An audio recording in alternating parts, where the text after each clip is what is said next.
are back with our one more video of Final Cut Pro basic tutorials, and in this video we have covered how you can use keyframes and what are keyframes basically and where you can use it. So keyframes are basically points, you can call it, which we use it to lock certain positions to make changes in the value or in any parameters. So for example, we can use keyframes to add animation. So how it starts in the beginning and how it is proceeding towards the end, it depends on the keyframes. Similarly, we can add keyframes to adjust the volume, to add any effects, and to adjust opacity. So these are few uses of keyframes, and now I'm going to show you how we can add it to move any element and to create animation, and I'm going to use it with transform tool. So this is the element that I have added over one moving video, and you can see that the video is moving backward, and I also want to move this element along with the face. So we'll come here and I'll just turn on transform tool, and you can see this is a keyframe, and once you press it, it will add the keyframe at the position of playhead. And so then I'll move my playhead to the next position, and then again I'm going to add one more keyframe.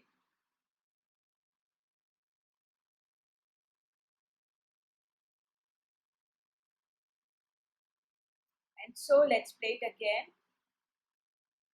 It's moving a little bit backward, and then we adjust our position of emoji.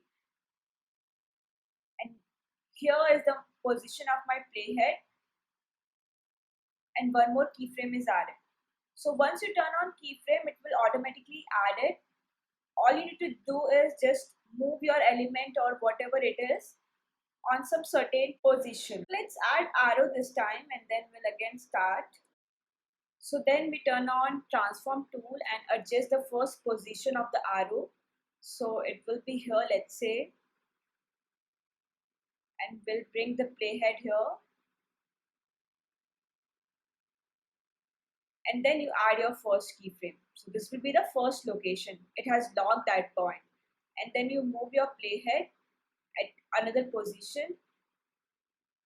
And then you move this arrow. You can see this line going off. So in the same manner, it will animate. So if it's tilted, it will just get tilt and then animate. So, and then we just go to next position. So we don't get to turn on keyframe again and again. Once you turn it on, it is automatically added, and now you can see that it's animating. So that's how you use keyframe with transform tool. Similarly, now we can try adding some effect as well. So with effect, we'll see how we can use keyframe. So I'll go to my effects and I'll pick one effect from here, and I'll just add it here.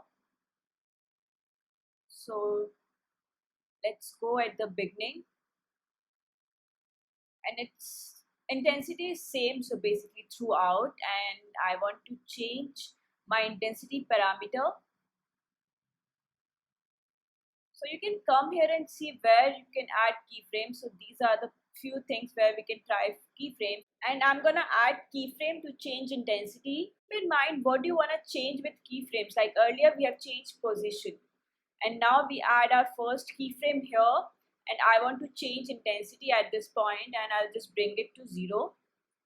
And then let's move it a little forward, and again we add keyframe. So, and then we increase a little bit, and then this will be the next position. Then you add it, and again you increase it a little more. This will be the next position, and again you increase it more. And so in last, this will be the last position that I'm going to add.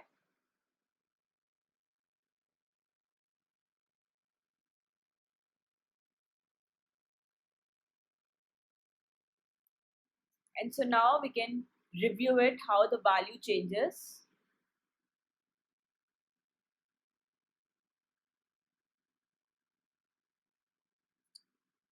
So that's what I was talking about. So keyframes lock certain position and change value of some parameters. We can use to change value. Earlier we have used it to change position that was the value.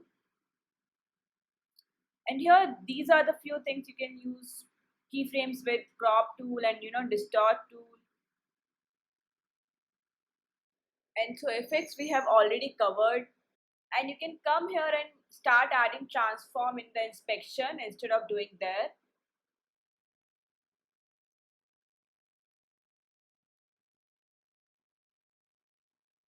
And so with the opacity also we can use keyframes. So these are few uses of keyframes, and we can also add keyframes with audio. And so this is the media where volume is there. I've grabbed it on timeline, and if I go to volume, you can see here that there is an option of adding keyframe, and you can adjust volume, how it will be in the starting and how it proceeds. And we have covered one video also how to add audio keyframes with fade in and fade out effect, so you can check that as well. And so this is how you work with keyframes, and this is how you make your editing work much more easier. And also you can add different effects. So I hope you guys like this video, and if you do, don't forget to hit the subscribe button. And you can watch our next video where we have covered how you can import iMovie projects into Final Cut Pro. So playlist link is given in the description, and you can watch the next video, and I'll see you there.